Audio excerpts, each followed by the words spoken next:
Republicans screwed us for the last 12 years. Other than that, no.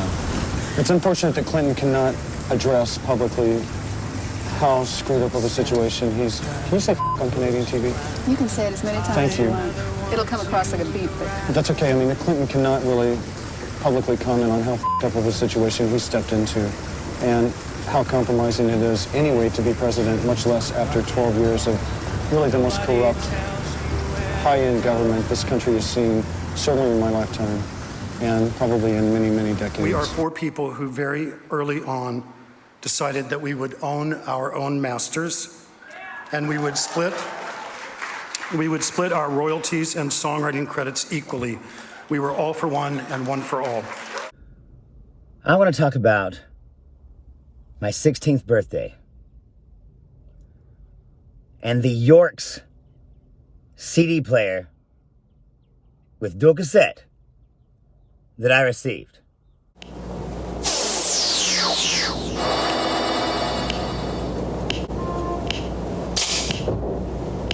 The greatest gift any man has ever been bestowed.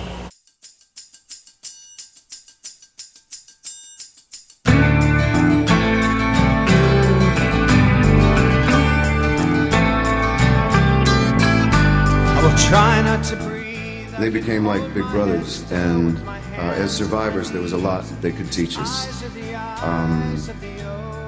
They couldn't save us all, though they tried, and how I wish it were Kurt Cobain who was giving this speech tonight. I'd be so happy to have been the second choice after him.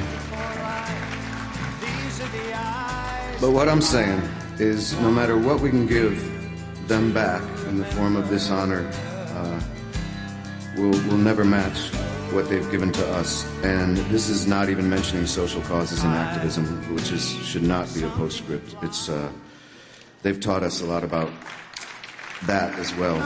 Sometimes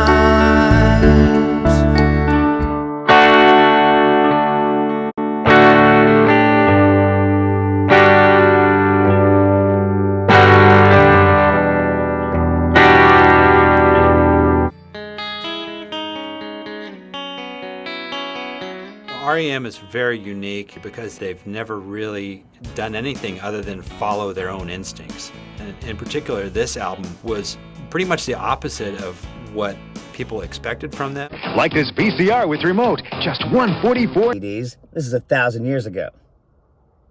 But I did have a Circuit City where service is state-of-the-art gift certificate. And oh my, it was $30. Which for anyone who grew up in the late 80s, early 90s, knows that's enough for 2 CDs. So off to the store I went.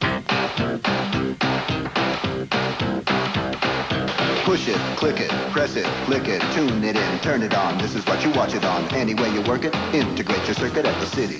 Circuit City. Come to the place you're welcome. Technology with a heart.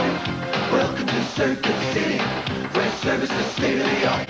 The future at your fingertips with all the right connections. Punch a key and you can see the new video directions. We can turn your car into an audio star with the one you want for the way you want it. And a gizmo for electric machismo. Some amplitude for the radical dude. We're tuned into your attitude. Come to the place you're welcome. Technology with a heart. Welcome to Circuit City, where service is state of the art. All right, so why don't you tell me where we are, where we're going? Are we recording here? Yeah. This is the studio, front door.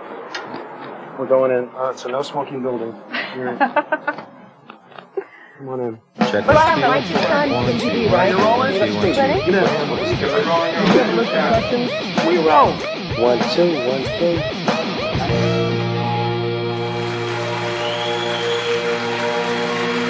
2. Right now, I hereby induct R.E.M. into the Rock and Roll Hall of Fame.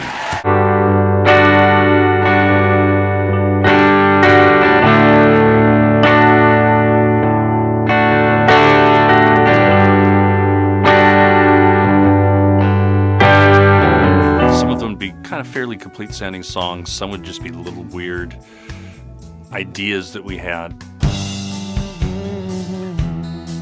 Not be written any more romantic, and that is that Michael Stipe and Peter Buck first meet at a record store where Peter's working. Their first conversation, their first discussion was about Patti Smith's first 4 records.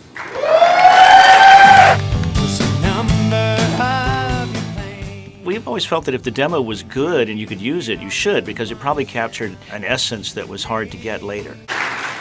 Drummer Bill Berry and bassist, etc., Mike Mills, they get to know each other in high school. They play in high school band together. The two pairs of friends meet in college in Athens. 27 years later, they're being inducted into the Rock and Roll Hall of Fame. You see how I cut the middle out to make it move along?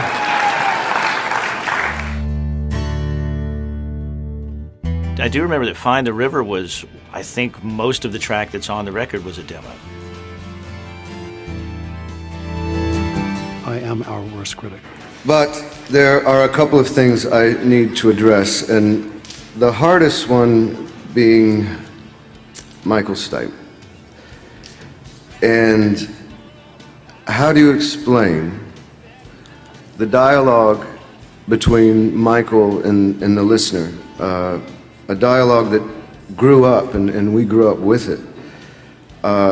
Such wisdom in the feelings of these songs that I think they helped us find things that we knew were inside us.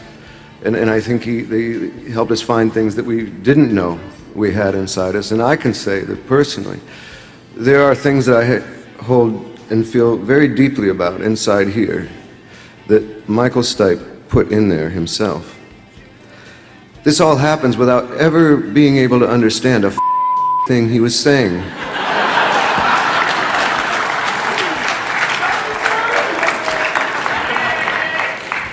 This is the early records, and We'd like to thank the fans who have stuck with us for 27 years, the new fans, the old fans, worldwide, who have brought us such incredible lives and allowed us to continue with our love of music.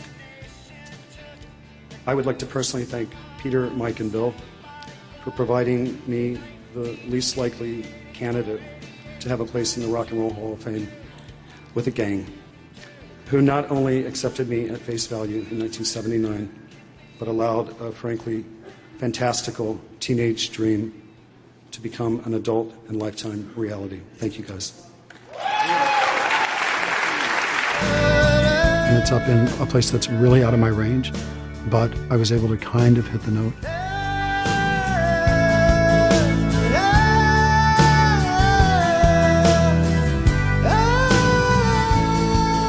And it's absolutely astonishingly beautiful. I'm so glad that that's on tape. And I wrote it, and I sang it, and I worked on it with those guys, and that's a nice moment. Your voice into the record. And one of the cool things about this one was I had a vague idea of what I wanted to do, but I said, Bill, make up a part right now. We'll both go in and sing it, and we won't hear each other. We won't have any idea what each other's part's going to be. The parts could not be more different, but they somehow work together. I'm belting out this really heartfelt, emotional high part, and Bill's singing this sort of weird country, almost lower part. And for some reason, they work together, and they help make the song. Pick up here and chase a ride, river, just to the tide.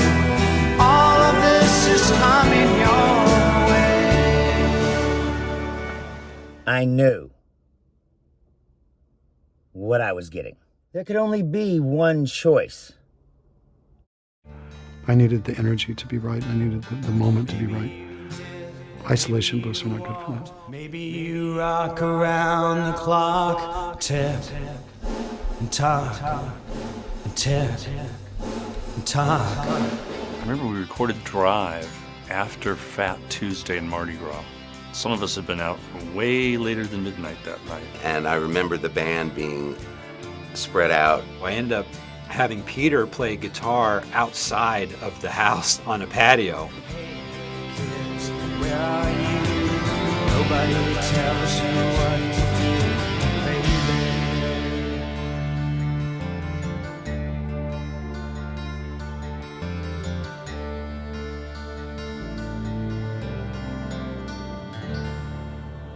a band and being the band that we were just going for the outer limits.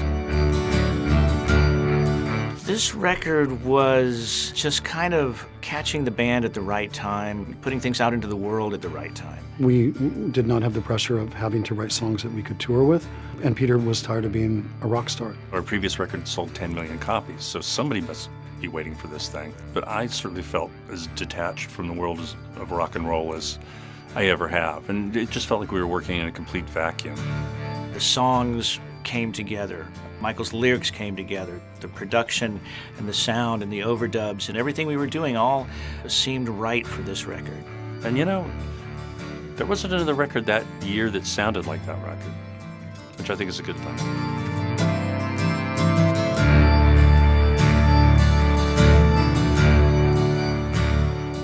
Different studios have different good and bad qualities. The two that we've worked on in the last couple of years, Criteria in Miami and the studio in New Orleans. Those studios are, they're amazing for their atmosphere and it's a really inspired kind of vibe, if you will. Bad Animals doesn't necessarily have that same atmosphere and vibe, but it does have some good qualities, some very good qualities. The greatest band of a generation. Sometimes you'll dream about them when you have rapid eye movement. Culturally, 1992 in America was a not easy place to be.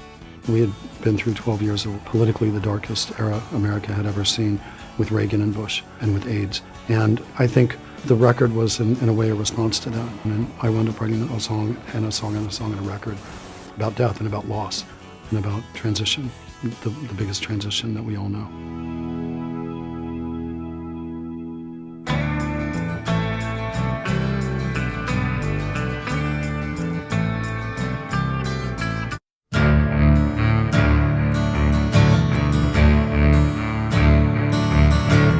Ready in to bury your father in your... Hey, as I can describe, trying to get the word out, spread the good news about, well, in this case, rock and roll, sometimes Formula One, usually about politics. The very bad news of everything the Republicans are doing, and the great stuff that Joe Biden's doing, and the millions of jobs that he's provided. Could be a golden age. Yeah, you always think it's the best record, but there's something, I don't know, there's something going on here that I think is really pretty great. We roll. 1, 2, 1, 2. Ladies and gentlemen, while these morons are off filming their Hollywood debut, the parts of Beavis and Butthead will be played by These morons. Ren, Stimpy, their bodily functions, and a really strange cast of thousands. The Ren and Stimpy Show. You'll dig it. 4 out of 5 morons agree. Tonight at 6 and 11:30. I kind of felt like Automatic for the People was supposed to be this big, loud punk rock record. And it wasn't big and loud, but it was punk rock, I think, just the ethic of that record and the attitude of it, and the fact that in a time when everybody else was making really loud, abrasive music, we were kind of doing something that was really the opposite.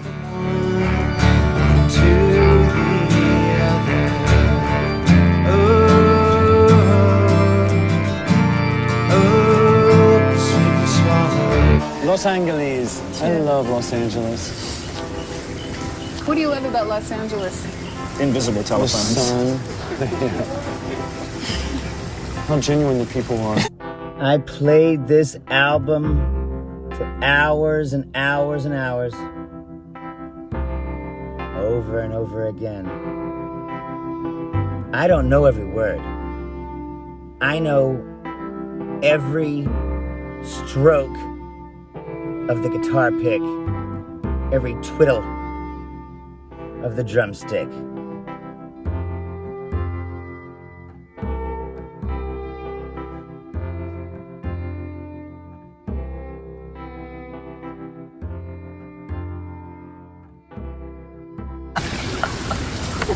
I really do. I mean, we made this record, you know, the idea was like follow the sun. We started in New Orleans, we went to Atlanta, we went to Miami, and we came to Los Angeles, and we just didn't want to be in cold weather when we made this record. Touring is a great thing. I mean, when you have the sort of energy that we have as a band when you play live, it's something that you kind of always want to do. Part of you does. But we just got so sick of it in '89 that, you know, you have to walk away, and you have to walk away for as long as it takes to have it maybe be fresh again. I hate touring. When we're out on the road, I'm going to be fine with it, you know. But I just have to get there. Thinking about it is something I don't want to... Because I love performing and I love traveling, but combined, you know, the two almost killed me in 1989. And that was a really long and exhausting tour. And I didn't want to do it again, ever. And it's been 5 years, and I kind of feel like I'm ready to do it again. Actually, I'm switching bands. I'm going to join Pearl Jam so I don't have to make more videos. I hope you don't mind, guys. Okay? Cameraman, there he is. And every time I hear this song, I think about Sing, Michael Stipe up there on stage, in a polo field in San Antonio. And it was the greatest concert I'd ever seen. Place where I will be staying. There isn't a number you can call the paper. Let it ring along, long, long. And Bill, what have you been up to? I'm farming. Farming? Yeah. I'm not growing pop, but I'm farming. Are you sure you've had enough of this life?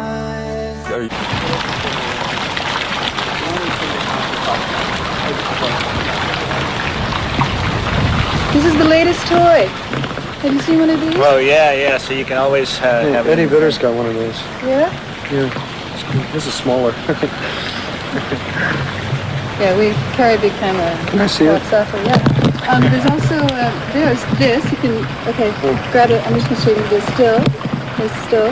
Hit it again, and it can do the stepping thing. Oh, that's annoying.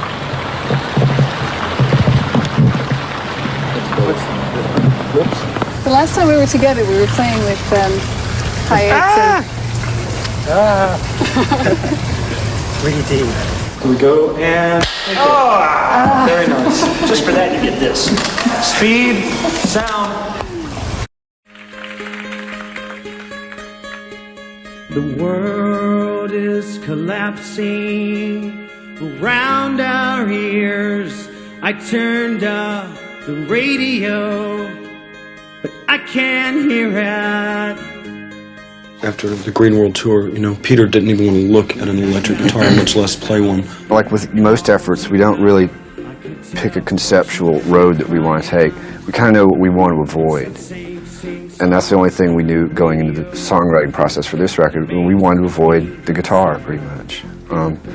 You know, we'd live with the big rock and roll lineup, playing the arenas and stuff, and the loud, you know, kind of impersonality of playing those big, huge situations. We wanted to leave that behind. It was fun, but you know, the 90s needed to be something different for us. The rest of us, in terms of musical direction like that, we were always more reactive and not proactive, and we'd let Peter be the proactive one, and he'd say, this is what I want to do, this is where I feel we should go, and unless anybody had a huge problem with that, we'd say that's fine. I personally wanted to make kind of a more Baroque sounding record for a long time.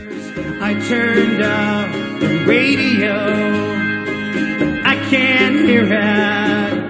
Well, you know, I love guitar, but I was kind of in danger of becoming very competent, or almost competent, you know, which, I mean, for me, songwriting is the main thing I do, and to keep it fresh, it's nice to try different instruments. Oh, this lonely, deeps and hollow, half a world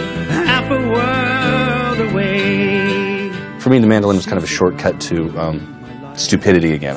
For us, as a band, it was kind of a record of challenges. It was an incredible challenge for these guys to write on instruments that were not their primary instruments. It was an incredible challenge for me to write the type of songs that I've always despised. Is the new record more political or overtly political?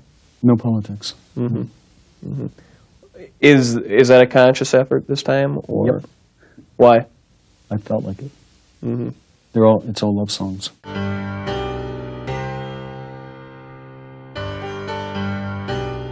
In Miami, You know, the band was in such a great place at that time. We really enjoyed being there. We were enjoying making the record. Now, personally on this album, I love night swimming.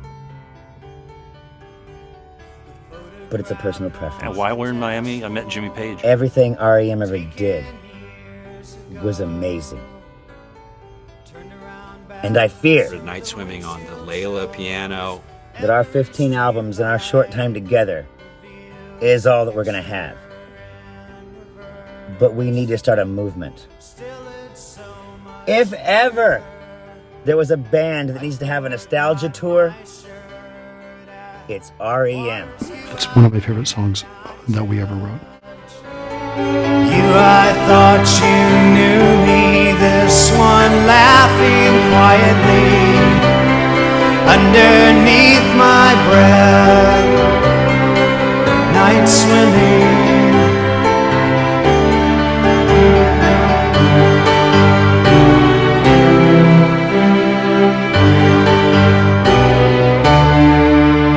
I've always been a fan of R.E.M. The songs were just so good. I think that's what it was.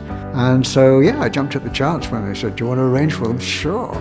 And I really think that what he did added immensely to the kind of weirdness and the otherness of Automatic. It really was old school. They sent the tracks. I put them on a reel-to-reel tape, and I sat down at a desk with a score paper, did the arrangements, we booked the session. The whole thing was over in a flash between when we sent him the tracks, he said yes, flew to Atlanta and did it. Turned up with the parts, put them out, counted them in, off we went. It was just like I'd done in the 60s.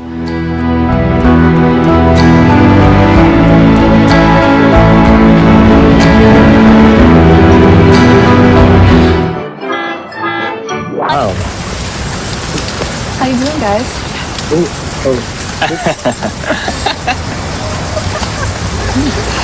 Hey, it works. It's not a microscope, Michael. It's just a camera. It hasn't. 10 cents a minute to Canada on weekends. So what are you waiting for? Call now. Know what I like best? When I call back home, I'm earning 10% cash back. It's like a great big tip at the end of the year. And Sprint's dime a minute rate is good forever. So call now. Dime a minute? I rate it a 10. You just can't beat Sprint Cents. Get a dime a minute and 10% cash back. Call now. 1-800-913-9726.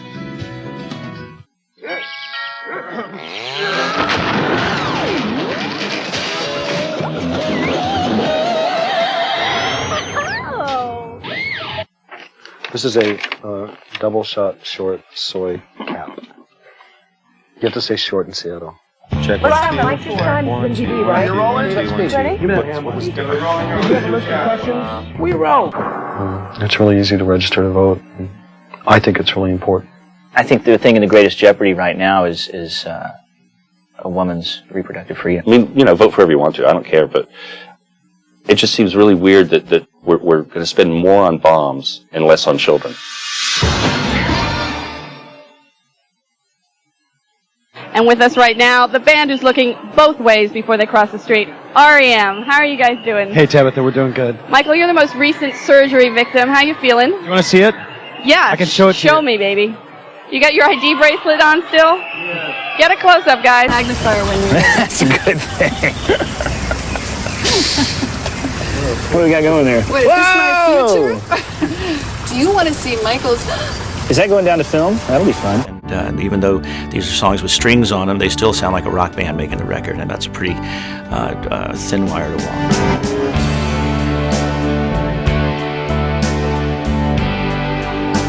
walk. Complimented Mike Mills on some of his organ playing. He says, "No, nice touch on the rota." I was like, "Okay, well, I can just go die now because JPJ says I played a good Hammond." So They might have been quiet Zeppelin fans as well, so it always helps.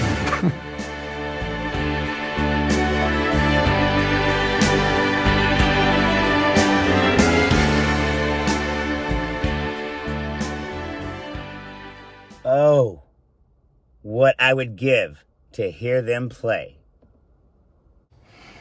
But then what have you done? Yeah, there's no one last time. You have to have a, don't really love the word, a legacy that we can leave in place and not mess up. Yeah. And you don't get that opportunity, but once you change that, you can't go back. Yeah. So there's no check big enough. There's no. No, I mean, we did it. We had our day in the sun.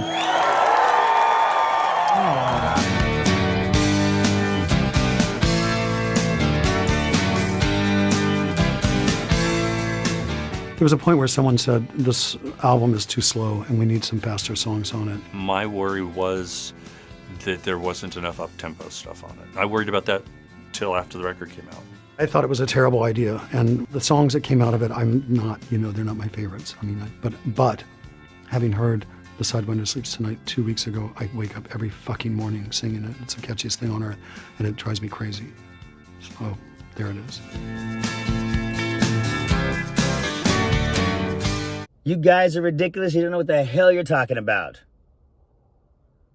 Practice for a couple weeks. You'll remember exactly how to play those songs. And we'll give you $1 billion. 1, 2, 1, 2. 3, 2, 1. We roll. 1, 2, 1, 2. Members more than women. Oh, is what I got. I think it's healthy and natural. MTV Buzz. It's nothing to be ashamed of. Whoa, yeah.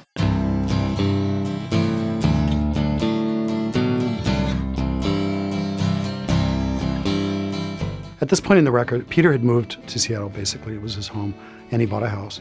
And Kurt and Courtney bought the house next door because they wanted to live next to Peter. So we were hanging out with Nirvana.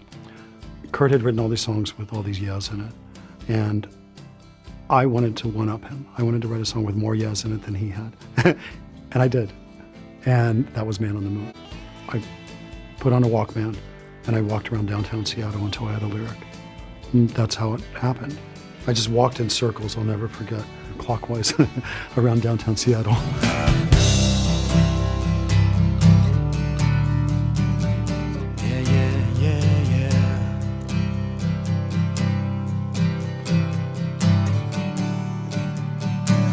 Yeah. I went in, I sang it. I think we mixed it the next day, and it went to the record company the day after, and that was that. I wanted to one-up Kurt, and I did it, at least with Yes. And it turned into, like, really one of my favorite songs that we ever recorded. Now, Andy, did you hear about this one? Tell me, are you locked in the pond? Tell me about another show that you recently went to see was Patti Smith. Can you tell me why she was important to you? I wrote a letter to a friend of mine who's a photographer, and I was describing the show, and I've seen Patti Smith perform several times now. The show that we saw, that we witnessed at the Wiltern Theater, was, I think, one of my top 10 life experiences. I can say that, Not even top 10 concerts? Not even top 10 musical experiences. Wow. There was something going on that night, and a lot of it was her performance. A lot of it was just, it was one of those nights. The crowd was there was energy and a buzz going in the crowd that was really undeniable and magical. And she is a consummate performer. She's unbelievably great at what she does. And that night, it just came together in such a way where those two meet, and you double that by two. Where those four meet is the little magic DMZ zone that makes R.E.M. R.E.M. Oh, good. Okay. Thanks. Thank you very much.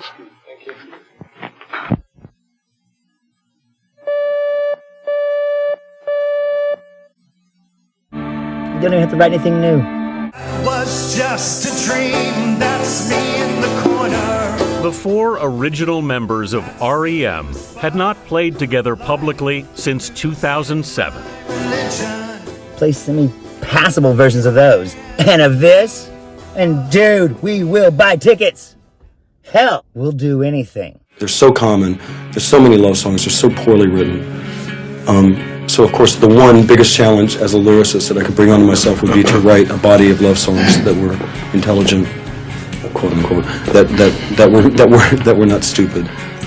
I'm really happy with the songwriting. It's one of the first records we've ever done where I walked in before we laid down a note and just was really pleased with the songs. I think they're very diverse and, it's still us. If you don't like us, you're probably not going to like this one either. It's destined to be pop legend. It's the best thing we've done. Really? Yeah, kind of. It's going to redefine music, I think, in the 90s. Really? Yeah. How so? Well, it's brilliant. So do you think it's gonna redefine pop music? I think we already have. Because just like in a dream, R.E.M. is required to make sure that your brain functions properly. And if ever there was a time when our nation needed the voice of reason, today's the day. Now's the time. If I take 3 months over that summer of '84 and do the math, and Murmur runs at about 44 minutes, I believe I listened to it 1,260 times. And one of the reasons I was listening so incessantly is I had to know what he was saying. He's a true poet. He can be direct, he can be completely abstract, he can hit an emotion with pinpoint accuracy. Listening back to Automatic, it doesn't sound like anything else that came out that year. It just doesn't. I was listening to it and just thinking, God, what were we thinking? In a good way. It's just strange you have that divided self. Once we realized we could, it was like the keys to the kingdom. We'd made a lot of really good records, and then just randomly we had a hit single off this thing with the lead mandolin. I was like, God, go figure. Yeah.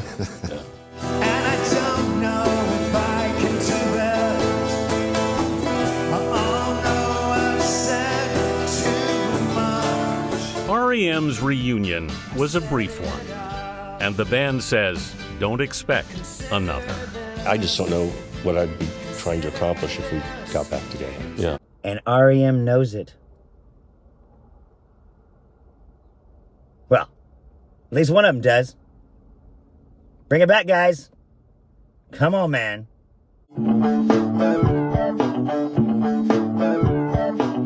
Peter Buck plays guitar like a guy who worked in a record store.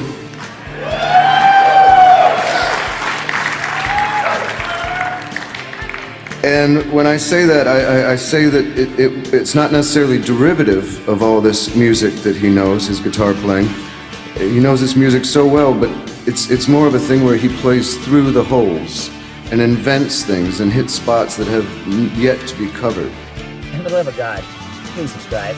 Let's hear a few words from R.E.M., a band that's kept a fairly low non-working profile for the past year, but is still up for a Video of the Year award here on Thursday night for its clip for the song Man on the Moon. But I understand it's a medley of some sort. Is this true? No, I think we're going to do Everybody Hurts and then kind of see what happens. When your day is long and the night is yours alone. Not the acting that makes it. That's right. I mean, it is. It's not us that makes these things good, generally.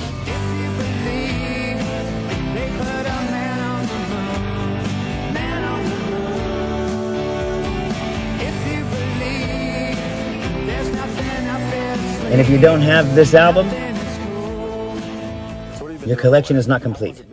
Most difficult hurdle they've had to reach was when Bill had to say that he didn't think he could keep playing with them.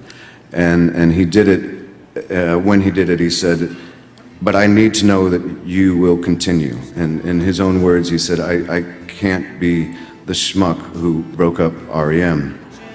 And so, much to his relief, they've continued on and done incredible things. As a fan, it's an incredible, exciting thrill to see him here tonight. I'm Zachariah, Lone Star Liberal. And it worked. In closing, my grandmother Stipe, in her last years, told me, she grabbed my arm very hard, as she would. And she said, "Do you know what R.E.M. means to me?" She said, "It means remember every moment. And this is a moment that I will never forget." Thank you all so much.